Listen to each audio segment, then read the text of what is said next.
One of the things I get asked about the most with art journaling is how to get a page started.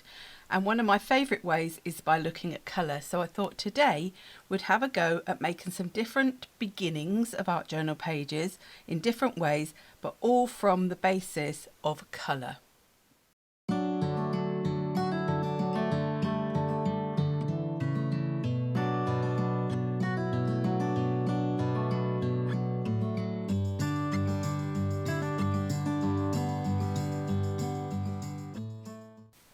Hi everyone, Jane here. Thank you for watching my video today, and if you're new, welcome, and if you are a returning visitor, welcome back. I thought it would be really interesting to have a little look at how to start an art journal page today, because that's one of the questions I get asked the most. Many people find the idea of getting started where they get that sort of stumbling block. Before I sort of do some ideas, I wanted to just flag up this book. I've had this book for quite a while, and it's by Dina Wakley. It's called Art Journal Freedom, and it's a nice book for looking at some of the basics of art journaling. And she goes through things like tools and materials, looking at symmetry, white space, how close to put things, repetition, colour basics, contrast with colour as a composition tool, and the power of black and white. And how she goes through that is just really quite a nice, interesting way. But in here she does have these sections all about the colour basics and colour in your art journaling, and some of the sort of things with the colour wheel and things like that, and then using colour within your pages. But I know that again, colour is something that is often like quite a tricky thing for people to start with. Like, how do you know what colours to use? How do you get out of a rut? So I've got some different methods here that can be used to help you with choosing colours for your art journaling or even any projects.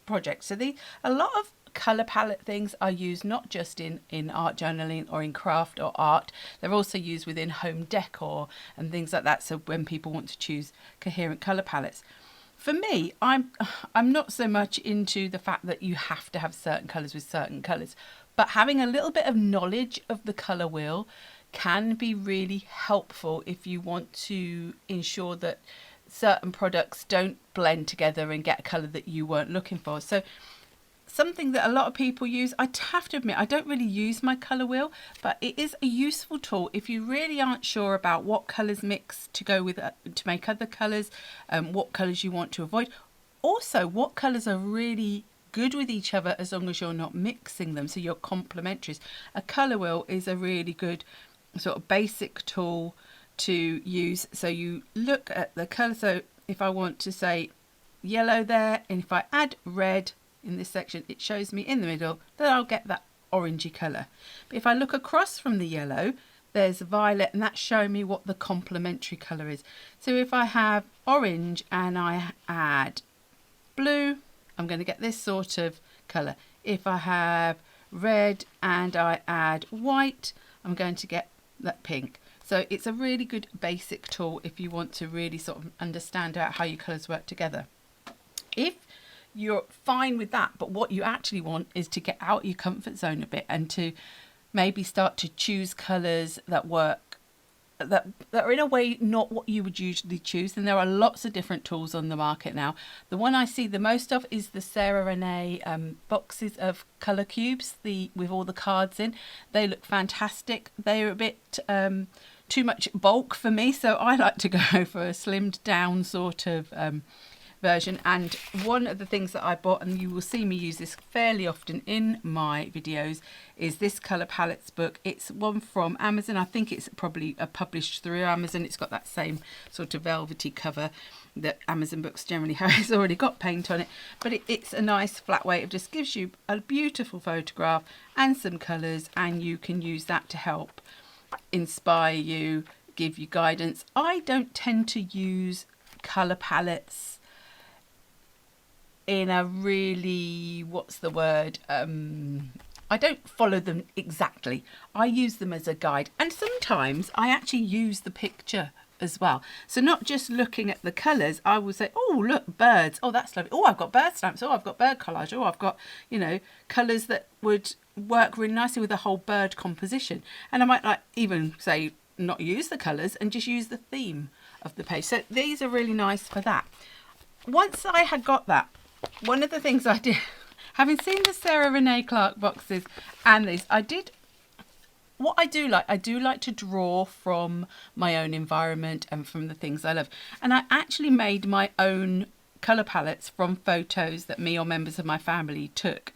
And all I did was I used the photo, I put it into a program called Canva, which is free on the internet to have, and I just used the colour picker to find the colours that were in the actual photograph, made my little swatches on the side, and then these photos are for a company called Freeprints in the UK. I'm sure they have different versions of this around the world, where you get 45, I think it is, free prints a month that you can print out as long as they're in this size and this sort of finish, and you just pay for the postage and packaging. So for me, I think it was £3 something. So if you want to do something like that, this is a nice little idea. Makes it a little bit more personal, and that is what I wanted. I can get all of this from this. I can get this from lots of areas. I can get this from stock images on the internet. There are plenty of photography sites that give stock images that you can use as reference, as for colour palettes. But I wanted to do just something that was more personal to me, and I just thought it was a nice way of getting the colour palettes, Harry Potter land, and sort of but making it things that were in my environment. So let's see, we've got a llama, not a llama, yes a llama, no not a llama, an alpaca farm on the island, and those little goats were at the alpaca farm. This is Oxford. There's some from when we went on a trip to York, that's from in York, that was from York. These are in the local area. This was on a local walk we did. That was when last year, miracle of miracles, because we are very low down in the south of the UK, and we actually saw the Northern Lights, the Aurora Borealis, when there was all those solar flares, and so this was caught through the lens of the camera. You could just about see it with your naked eye, but obviously with the cameras it just emphasises it. So there's that one. This is a local a balm place. This is in Yarmouth on the island, and this is in my garden. This is my peony. This is also in my garden, my weeds. This is my cat. So this is when we went out for a nice donut and I think it was pumpkin spice latte. I didn't like it. And this is, we have a beach. Oh, I'm giving you a history of the Isle of Wight here. We have a beach on the island where these are actually like fossilized imprints of dinosaur footprints. Cool. So I've got those to give me inspiration. I've got my colour palette book, but if you don't want to splash out on anything like that, my husband had to go to the DIY shop recently. I said, can you please pick me up some paint chip things, these colour things? We used to get really nice ones. They had all different colours on it, but they don't seem to do that anymore. So he just picked me a selection of random colours. Then he got me some leaflets, which I cut up into colour strips as well. No thought, really, just that if I wanted to just maybe get an idea, so like I wouldn't probably think of putting those colours together, so that would be a nice little colour palette there, and just pop them on a book ring just for, you know, something you can get for free in the DIY store. And then I also have this book, which I have shown before, The Colour Harmony for Artists by Anna Victoria Calderon, and this is a book where she takes a photograph but she pulls out the colour palette, but it's a much bigger colour palette, so it's just a few of the ideas there, and she does a piece of artwork inspired by the photo and the colour palette to give you an idea, which is, oh, funnily enough, look, Northern Lights. It's like we're on a match. Do you know what, now that's made me think, is that what I should do today? So I wanted to not just show you one way of using colour to start your art journal in. I've got to find somewhere to put these now, is interesting. So I have got my mixed media pad. Let me just check that that's in the right place. Oh, perfectly in the right place.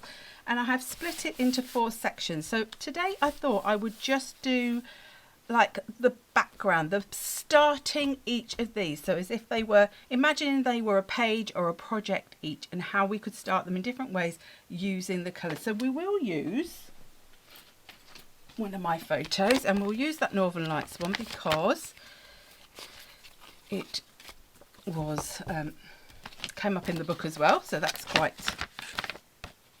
interesting. I could also then use this as a theme for when I want to move on to my focal points of the lights and the stars, celestial. But that's the colour. So we've got like a purple, a pink, a dark blue, and a sort of grey there. So I'm going to pop that there. Pop that there. Now, when I'm starting my art journaling, I'm thinking of what do I feel like using today. So I've got my colour theme. But now I need to decide what am I going to break that page with, and that's how you need to consider it. I'm breaking the page. The background is a background. You do not need to worry about how perfect this bit's going to be, because this is going to be the bit that's going to get covered up with lots of other stuff. So I think of it as like I have a background, then I have a middle layer, and then I have a focal layer. At any point you could stop. You could just do a background, be happy with the background. You could just do a background and a focal point. You can do a background and a middle layer. You could just do a focal point on your page. You know, it's totally up to you. I truly believe that art journaling and crafting and art are all about what makes you happy. Nobody can tell you what you do on your project. It is yours. You do what you want. I cannot emphasize that enough. So I'm going to start this one with just some mediums. Now my next thing is, what colour mediums do I want to use? I have, do you know what I don't have? I just noticed I don't have a pot of water. I will have to go and get some water, and then I will sort out some mediums as well. So I'll see you in a second. Okay, I'm back. Now, I have decided to go with the Neocolor 2s. I'm going with a water-soluble product. Now, this is where you do need to consider with your first layer what you may be considering to use in future layers. There's always ways around things, but for example, if I used acrylic paint on here, then I am going to be limited as to what water-based products or what water-reactive products I can put on that, because it's giving me a slick surface that they're not going to be able to stick to. You could get around that with things like gessos and things like that to put on and give you a different surface, but if you want to make life easier for yourself, then you sort of do need to start to think about that. I'm going to go with a water-based product because I know everything's going to be able to layer on top of that. What that also means though is it depends how reactive this is to water, because if and then I'm going to add more water-based product on top, it may move it, but some things move more than others, so you just need to experiment really. So I've got the 4 colours. I have got, I always struggle with this, purple. I always think that looks pink. Purple and, oh goodness me, how am I meant to read that? I have not clue. I'm going to have to put them in the description box. That one's Prussian blue, I can read that easily, and that one's light grey, but some of them are really hard to read. So I'm going to get inspiration from my picture actually. I'm just going to add a bit of colour, and this is the simplest way to now break your page. Put some colour down. You know, don't think about it too much, just do it. Now these are able to be just put down dry, and then you can water them out. You could add more, add water to them or not add water to them, it's up to you. Let's get, oh no, I don't want that one. Let's go with this one, my 1/2 inch oval wash, and I'm just going to water it out. Now I don't need to worry too much about whether this is going to cover the whole piece or not. Sometimes a little bit of white is nice. The more water you add to these, the more you can dissolve that pigment. I'm going to blend them slightly into each other so we get a nice blending of colour. And the more pigment you put down, the easier in a way it will be to blend them out. because you've got more to dissolve. If you put a little bit down, you might get more of that scratchy sort of look. So you could always, the other thing you can do with these is get your pot of water, dip them straight in, because there's no wood on these. These are, you know, pigment, so you are just putting the colour straight down. But then do be a bit careful when you try and start putting them back in, in your pots and things, because sometimes they then contaminate your other, rinse my brush to do the grey, your other colours in your pot. So I went for more of a grey because I didn't really have like a browny beigey grey, so I've just gone for this one. So I'm just going to, let's blend that into that a little bit. You can also, with these, if you want, go back in, take pigment directly from the top there, and then you can use it that way. You can also, so let's add a little bit of splat. Now, whatever you like, just break that page. So you know, that's just one page on its own. So that's one way that I can break that page. Another way I could do this is with papers. Now I haven't got some collage. I've been very unprepared. But another way you can start is with collage. So you can collage as in adding bits of paper with washi tapes. Good way of getting rid of washi tapes. I know lots of people have lots of washi tapes that they haven't used. They don't know what to do with them. I like just adding them onto pages for grounding and things, but they're also a good one for starting off a journal page or a project. And I've also got, this is the Whimsical Girls by Jane Davenport, which is like a colouring book, but I've decided that I'm never using it as a colouring book, so but I have found that on some pages, well, on alternate pages, she's got a little bit of something that you can do whatever you like with, and then she's got the colouring pages. I've already used one of these on another project, but this bit here I thought is a really nice, it's matching with the colours, so I will cut that, maybe this circle, to add into my page as well. So looking at your papers, looking at your washi tapes and things, and using them. So let me just go and grab some medium to stick them down with. Okay, so I've grabbed my Liquitex Professional Matte Medium. This is a matte medium that is for extending the colour of your acrylic paints, but it is also for a collage adhesive.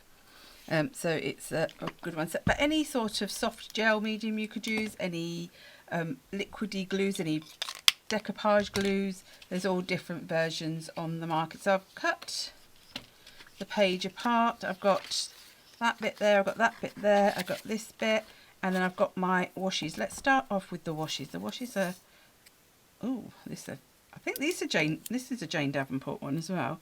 It's not exactly the colours, but you know, it's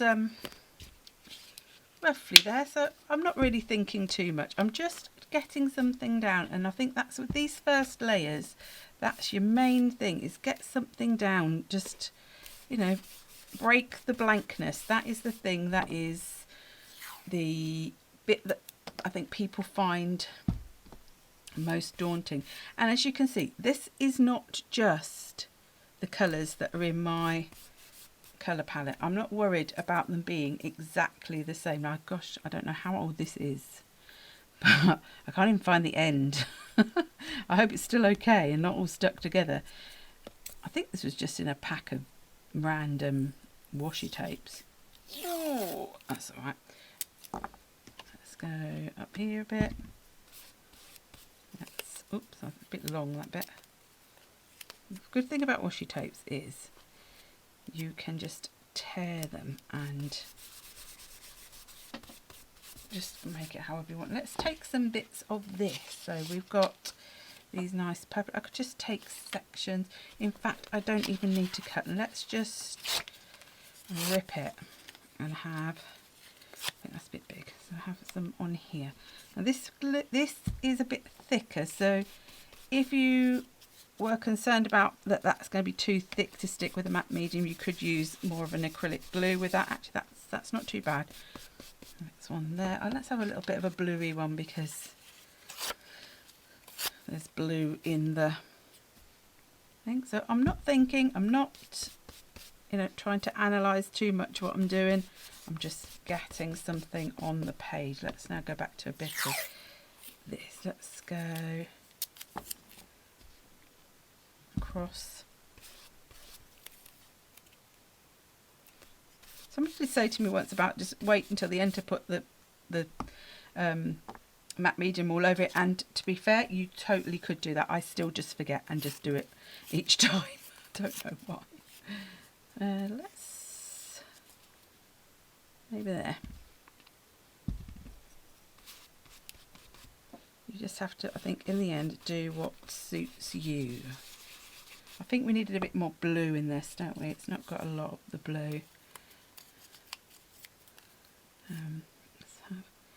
And you sort of, by layering up, not only are you getting the colour, you're also getting some texture. So when you then move on to your middle layers, you're going to get some of that nice texture. And if you haven't got papers that match a particular colour theme, just stick them all down and then cover them in gesso. So you're getting the texture, but you're not don't need to worry about the colour. And then you can add in the colours you want. So, you know, you don't have to always work in one particular way. Just make things adapt to how you want to use them. You know, they're there for you. That, you know, you're the boss of your materials, not the other way around. They're not the boss of me. But I think sometimes we get so worried by our products, like they're not got any say in this. They will do what I want. And if they don't, then I'll just will put something else on top. So I'm just going to leave that like that. I'm not going to take it right to the edges. You don't have to take it like there. I've covered the whole.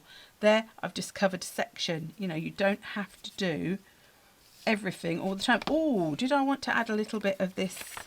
I think I do. I think this is the thing. Don't also have in your mind a set idea necessarily, unless you want to. I'm not going to tell anybody what to do and what not to do. If you want to have a set idea of what you want, then do that. But you will probably have more fun and more accidental discoveries by just, I've done that and I'm not happy with how I've done that now, by just playing around with things. See, I wanted it to be like, that can work, that can work. I think I can make that work. I think I will have to just add another bit in a minute. So let's put that like that.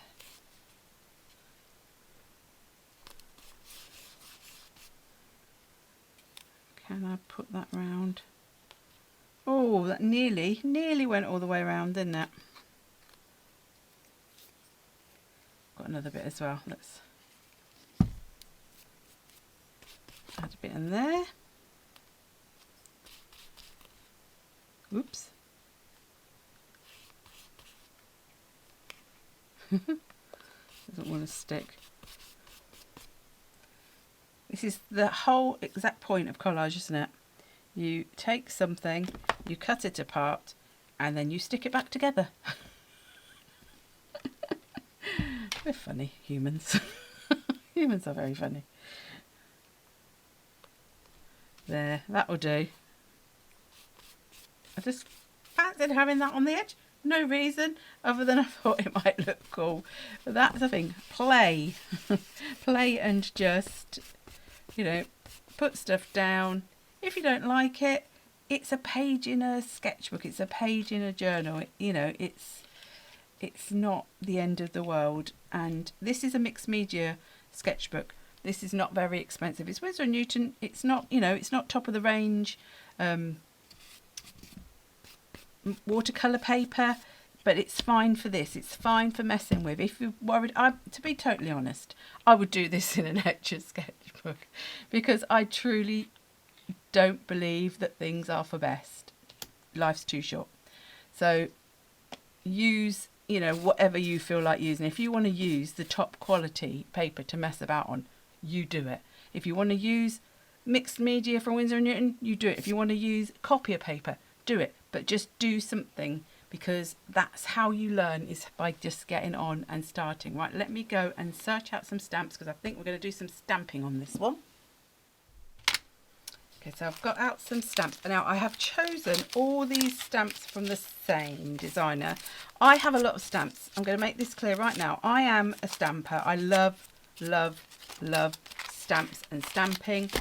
You probably don't see me do it as much on the channel as I probably have done in the past, more recently, because I've got more into the collage. But I do love adding stamps in. I particularly love textury stamps. I love background stamps, and I do like grungy stamps. And so these ones are all by Lemon Creation, which is by Asha Marquette. I will link her shop. I'm not sponsored or paid by Asha.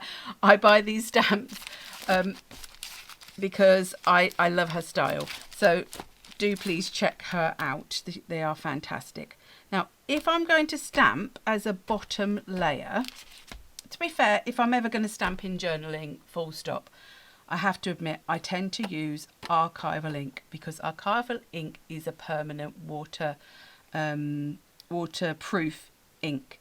And if I'm going to be putting it on here, then I'm going to add things on top. I want to be sure that whatever I put on there doesn't move. If I use something like a distress ink, it's going to move if I add water, so the image won't stay crisp. If I want that look, that's what I'll go for. With all of these mediums, it's a case of what do you want from it. It's, you know, there's no right or wrong of which order you put things in or which ones you use. It's about what you want from it, and you will only truly learn that, I believe, by doing and by trying it and finding out. And the more you do it, the more you'll learn, and the more you'll know which ones you like and how you want to put things together. But I like Archival inks because I wanted a lot of colour, and let me find my black Archival. This is a standard Archival ink size pad. I didn't want to buy all the colours, I haven't got all the colours. I didn't want to buy lots of colours in this size ink pad. Number one, for cost, and number two, because I don't want to be storing them. It's bad enough storing all the distress ink pads, and I haven't got all of them either. But ink pads take up quite a lot of space. So I went with the minis. I presume these are still available. Now, the distress range is also available in the not all of them. Some of them are available, I do believe, in the Archival. I don't know, they might all be. I haven't got them all. I've got, I think, 3 or 4 sets, and you get 4 little colours in a pack. So I just wanted to have a rainbow colour. I don't need to have every single colour. I like to have like a light pink, a dark pink. I've got a red, I've got an orange, I've got another orange, I've got a yellow, I've got a couple of greens, a couple of blues, a couple of purples.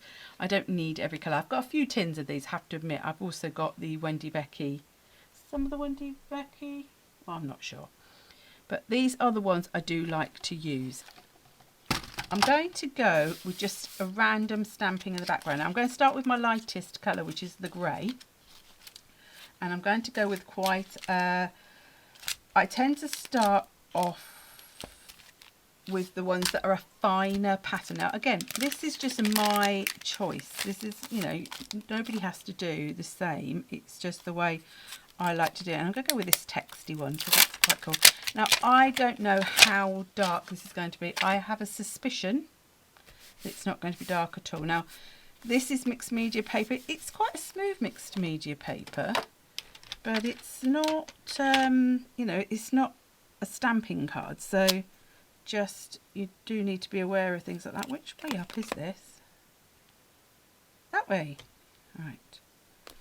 So, and also the little ones, obviously they're not as juicy as some of the big ones, and some of these I have had a long time.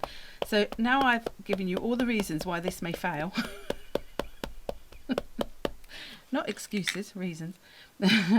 Let's just see how it turns out. So I could have kept it on my fingers. I've not done it very well there, have I? I could have just kept it off the block, but because it's quite a flat book, I'm going with it, you know, on the block. If I just wanted little tiny sections, then I would just hold it in my hands, and I'll make sure I press harder that side this time. That's better. actually, that's not too bad. I'm going to do one more little bit, and then let's put it here. The only thing you do need to be careful with is I've just realised, because I had the spiral bit there, didn't I? So you may need to just be aware of where any spiral, yeah, because you've got that spiral binding there. It makes it a little bit more tricky. So I'm just going to layer up another colour. What's the next brightest? Next lightest will probably be pink. Let's go picked raspberry, one of my all-time favourites. Let's take you off. I don't clean archival ink off of my stamps because it's quite quick drying, and it's, you know, it's going to stain them, whatever. So I don't tend to worry. Let's get one from Geometric Grunge. Oh, I keep forgetting that I actually snip the tops off. I like this square one here. Let's go with that one. This is another good way of breaking the page, because you can be you don't have to think very much at all with this. You're letting the images of the stamps do the work. You can layer stamps up so easily. So for example, there we go, straight away. I don't have to, I'm not making a picture, I'm just creating, you know, a background. I'm not trying to do anything fancy. I'm going to do 3 of each, I've decided. I feel like that would be 2 up there. I'm just making sure I'm not going into that one, although it wouldn't really matter. So let's get those 3 down. Let's go on for a purple then. We'll go with, ooh, it's not really, but it's similar enough. We'll go for Dusty Concord. See what I mean? That is stamped. Even if I wipe that, you can get archival cleaner. I don't tend to like using anything like that because it's going to be something that is quite harsh, because this is a, you know, a solvent or oil based ink. I'm not sure which it is. I find the more you leave your stamps to have ink and things build up on them, the better they actually work, because they become primed more. I want something with a little bit more oomph. So I think I might go with this one, with the, this one is Science I Don't Get. Let's go with this one.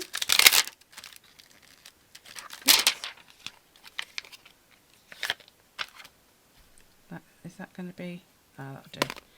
That will be fine. We're not going for perfection. If you're going for perfection, if you're stamping out your, you know, your lovely main images, then obviously you do that in a lot more,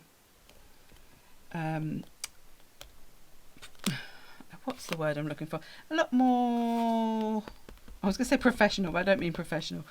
You take a little bit more care of it. You would then, you know, just maybe use a stamping platform and make sure you're using, if I was doing a really detailed image, something like a VersaFine Clair is a really good ink to use.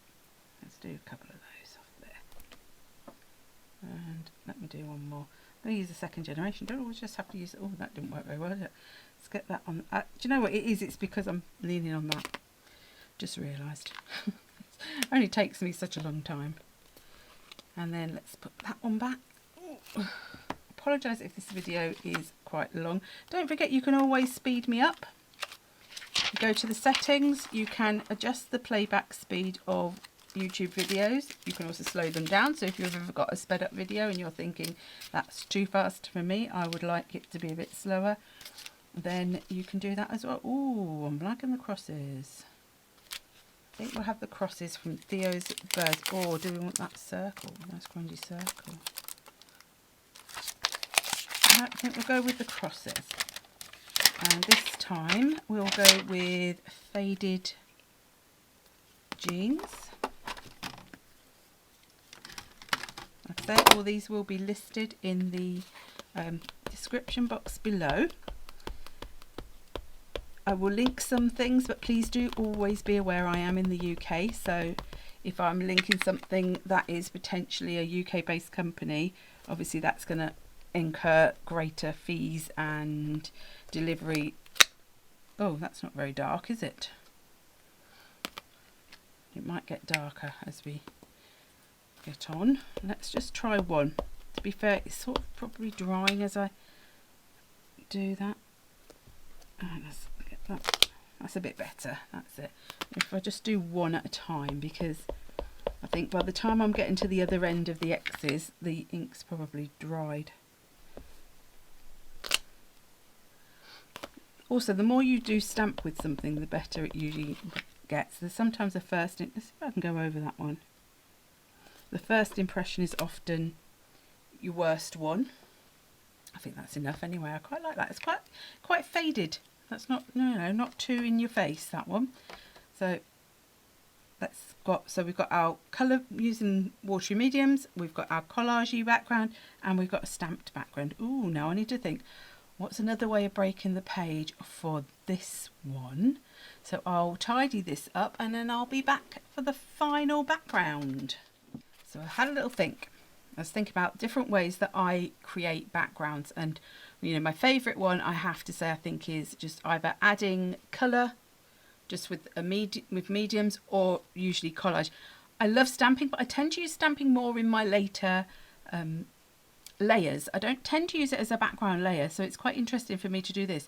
But one of the other things that I do love to do is to also be using my watery mediums, but in a little bit more of a controlled way. So this was just literally put down the colour, lay down the colour. So if that's how you feel comfortable starting, that would be good. But if you like something a bit more structured, and I have done journal pages where I have been a bit more structured, you could use something like the shapes from a stencil, or if you're confident to draw yourself, then you could do that, and just to draw some shapes.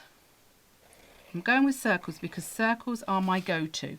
So if ever I am in doubt as to what to do, I will add circles. And I think we're all a little bit like that, in that we have certain go-to things, and there is nothing wrong with that. There is nothing wrong with repeating something multiple times that you've enjoyed doing.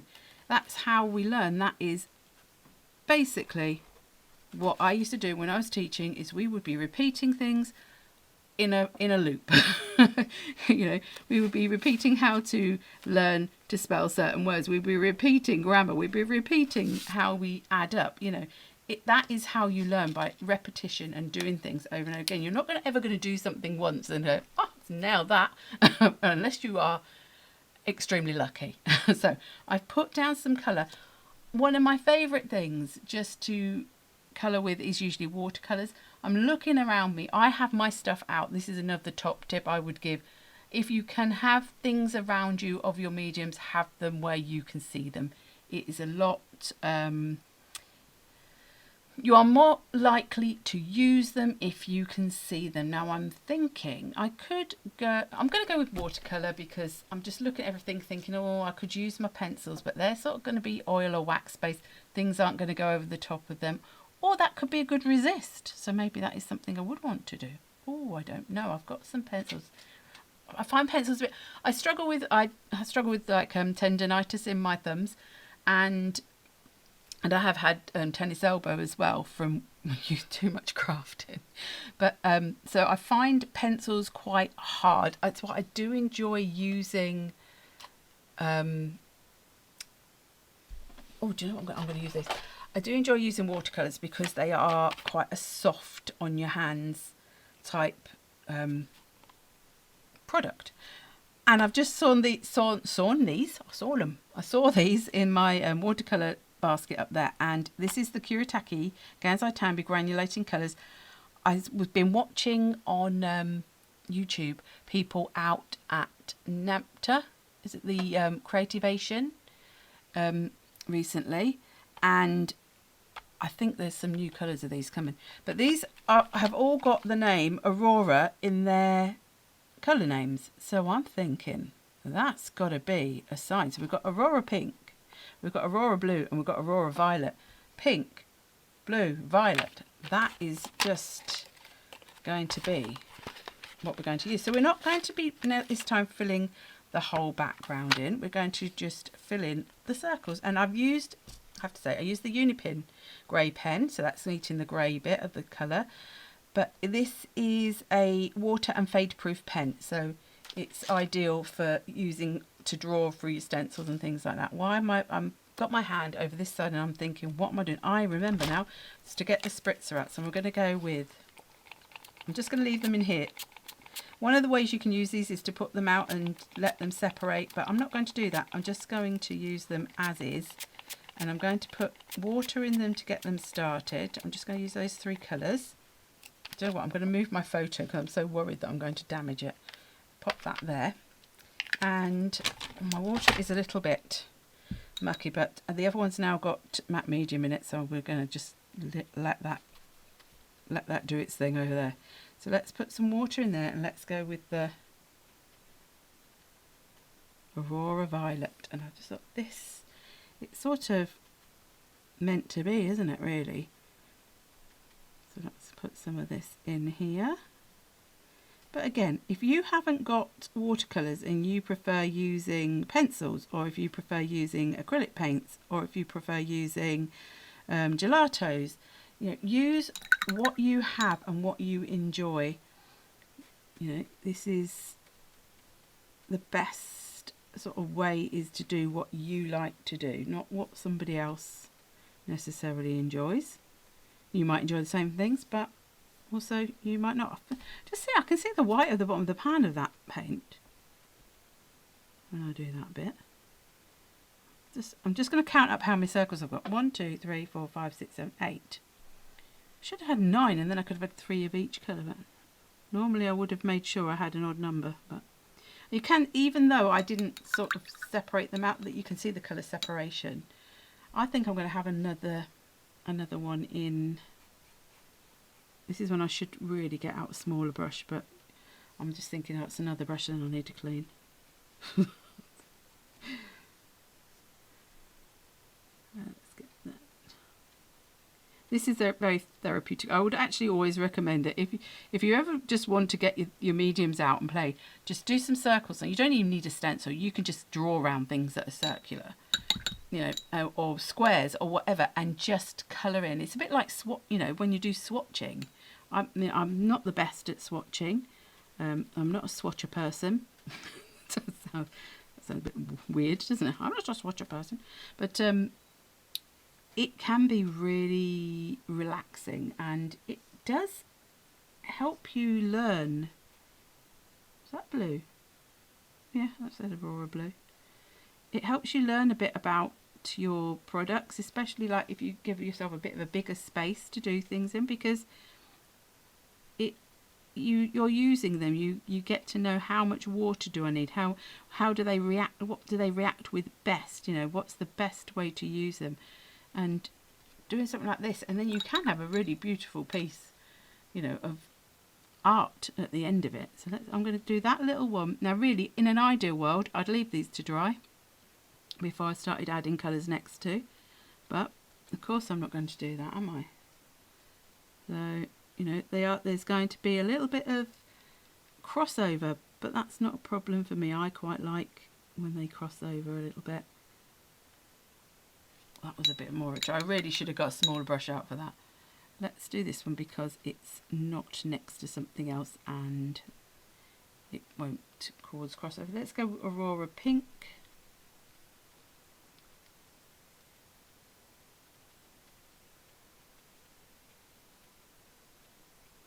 So these really would need to dry before you're going to see the full effect.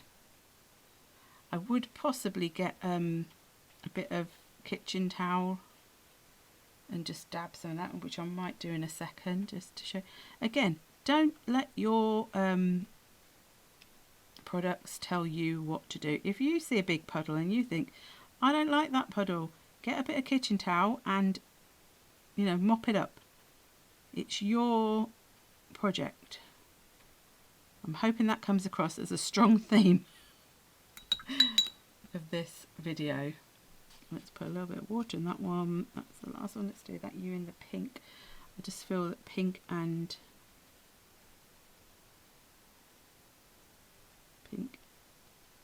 purple needs to be the main thing. So this one's got a lot more white space. I am going to get a piece of, actually 3 out of 4 of them have got quite a lot of white space, which is fairly unusual for me. I am a cover it all up kind of person. But if you know you're going to be doing lots of layers, then sometimes just starting with a slightly more, what's the word? Not so packed at the beginning can be quite useful. I don't think you can hear that. The bin men have just arrived. But I'm pretty sure my microphone's not that great, so it's not gonna. You're not gonna hear that. But now you know, because I've just told you. But this caring is sharing. Sharing? No, caring's not sharing. Sharing is caring. All right, there. I've got rid of a bit of that. I've got bits going off the edge. Doesn't matter. If you felt that, oh, I wish that, those circles stood out a bit more, then once it's dry, go back in with your stencil or whatever you use to draw out and draw around them again. Or freehand it, with a wobbly line. It doesn't have to be perfect. But that's your, again, your choice of how you want it to be. So I'm going to leave it here for today. I'm going to leave it at the point of I have created 4 starting backgrounds for 4 little mini art journal pieces, or if you're not an art journaler, 4 little card blanks, 4 little bits of art to go on your wall, for whatever you want it for. But I would love if some of you would have a go at starting a background based on one of these ideas or all of these ideas, and then you can let me know in the comments how it went. And what I will do is I will come back to this. I'm not going to give you a time limit, because if I give you a time limit, then I will start feeling the pressure and then I won't do it. So I have to just do it when the urge gets me. But it won't be too long, don't worry. I'm not going to leave you months on end now going, what happened to these 4 backgrounds? But I will come back and we will then look at, now we've got these backgrounds, where's that going to lead us to then develop the next stage? And then we'll do the middle layers.